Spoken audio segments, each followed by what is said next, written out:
बाबा जिसने धर्म की दुकान में बेच डाली देश की आस्था, अब आरएसएस और मोदी की आड़ में खेल रहा था खेल। एटीएस के एक खुलासे से हिला पूरा देश।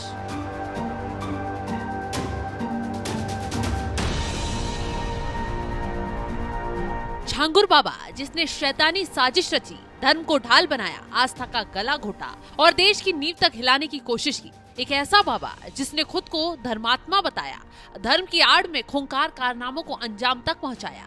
जिस छांगुर बाबा के नाम से अब तक सिर्फ धर्मांतरण की खबरें आ रही थी, वो अब सीधे देश के सबसे बड़े संगठन राष्ट्रीय स्वयंसेवक संघ यानी आरएसएस और प्रधानमंत्री नरेंद्र मोदी के नाम का इस्तेमाल कर खेल कर रहा था। जी हाँ, आपने बिल्कुल सही सुना। ये कोई अफवाह नहीं, बल्कि यूपी एटीएस की ताबड़तोड़ जांच में हुए चौंकाने वाले खुलासे हैं, जिन्होंने पूरे देश को सकते में डाल दिया। सोचिए, जिस संगठन और जिस चेहरे पर करोड़ों हिंदू आंखें मूंद कर भरोसा करते हैं, उसी की आड़ में कैसे एक शातिर जालसाज अपनी काली करतूतों को अंजाम दे रहा था।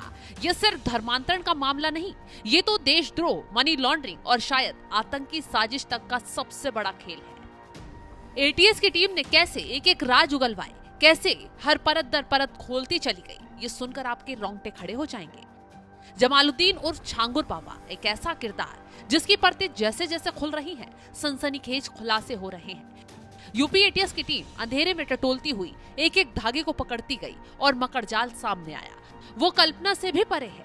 अभी तक हम समझते थे कि छांगुर बाबा सिर्फ धर्मांतरण करवाता है, लेकिन एटीएस की पूछताछ में जो बम फूटे वो सीधे सीधे हमारी राष्ट्र सुरक्षा पर सवाल खड़े कर गए। ये शातिर जमालुद्दीन खुद को भारत प्रतिकार्थ सेवा संघ नामक संस्था का एक अवध प्रांत महासचिव बताता था।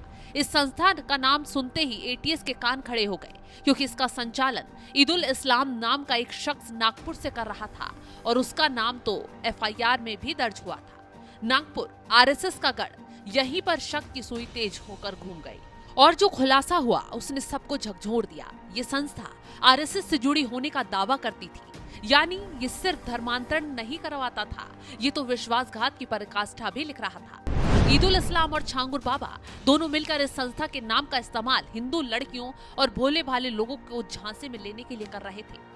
सोचिए, एक तरफ आरएसएस का नाम, दूसरी तरफ प्रधानमंत्री मोदी की तस्वीर और तीसरी तरफ धर्मांतरण का जहरीला खेल। ये वो जाल था जिसमें फंसकर कई मासूमों ने अपना धर्म बदल लिया।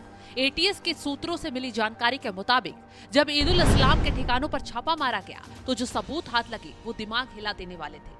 संस्था के फर्जी लेटर पैड पर प्रधानमंत्री नरेंद्र मोदी की भव्य तस्वीर लगी हुई थी और दावा किया जा रहा था कि इसका मुख्यालय नागपुर में है और इसका सीधा संबंध राष्ट्रीय स्वयंसेवक संघ यानी आरएसएस से है। ये कितना बड़ा धोखा था, ये कितना शातिराना खेल था, जिसमें देश के सबसे प्रतिष्ठित संगठन और प्रधानमंत्री मोदी के चेहरे का इस्तेमाल धर्म बदलने और देश तोड़ने की साजिश के लिए किया जा रहा था।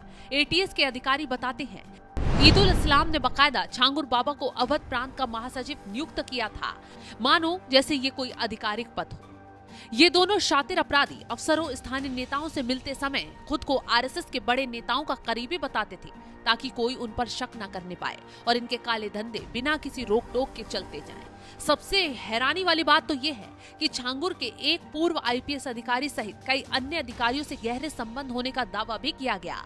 यही अधिकारी मिलकर अवैध धर्मांतरण के काम में छांगुर बाबा को संरक्षण देते थे, बदले में मोटी रकम वसूल लेते थे।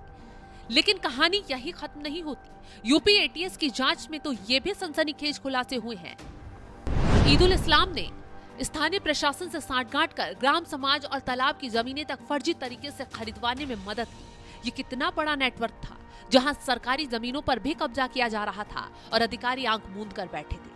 एटीएस थाने में दर्ज एफआईआर में ईदुल इस्लाम को मुख्य साजिशकर्ता बताया गया है, जो इस पूरे खेल की स्क्रिप्ट लिख रहा था। अब तक की जांच में जो खुलासा हुआ है वो किसी डरावनी कहानी से कम नहीं है। हवाला से जमीन का सौदा और फर्जी गिफ्ट डीड।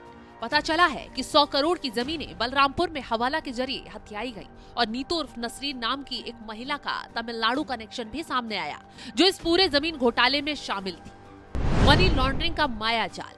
छांगुर बाबा के 24 बैंक खातों में 68 करोड़ से ज्यादा का लेन देन सामने आया।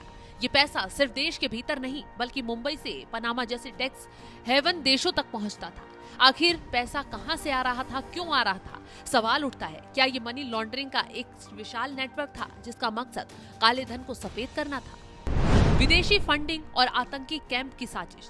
सबसे चौंकाने वाला खुलासा तो ये भी हुआ है कि इस रैकेट को विदेशी फंडिंग मिल रही थी और एटीएस के सूत्र बताते हैं इस पैसे का इस्तेमाल भारत में आतंकी कैंप बनाने की साजिश में किया गया था। जी हाँ, आतंकी कैंप। क्या छांगुर बाबा सिर्फ धर्मांतरण नहीं बल्कि देश के खिलाफ एक बड़ी साजिश का मोहरा था?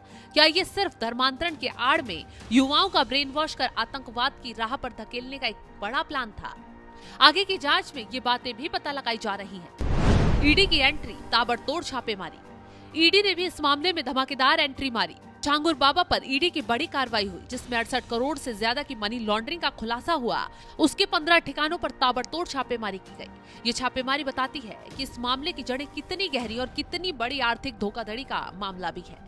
एटीएस के अधिकारी अब हर उस चेहरे, अब हर उस खाते और हर उस तार तक पहुंचने की कोशिश कर रहे हैं जो इस काले खेल से जुड़े थे। छांगुर बाबा और ईदुल इस्लाम से लगातार पूछताछ हो रही है और हर पूछताछ के साथ नए सनसनीखेज खुलासे भी हो रहे हैं। ये मामला सिर्फ धर्मांतरण का नहीं रह गया, ये तो देश की सुरक्षा, आर्थिक अपराध और आस्था के साथ खिलवाड़ का एक भयावह गठजोड़ है। कौन है इस साजिश का असली मास्टरमाइंड? क्या इस खेल में कुछ और बड़े नाम भी शामिल हैं? ये सवाल तेजी से उठ रहे हैं जिनका जवाब एटीएस तलाश रही है, जिसके बाद हो सकता है कि और बड़ा धमाकेदार खुलासा हो जाए। फिलहाल इस खबर को लेकर आप क्या राय रखते हैं? कमेंट बॉक्स में अपनी राय जरूर बताएं।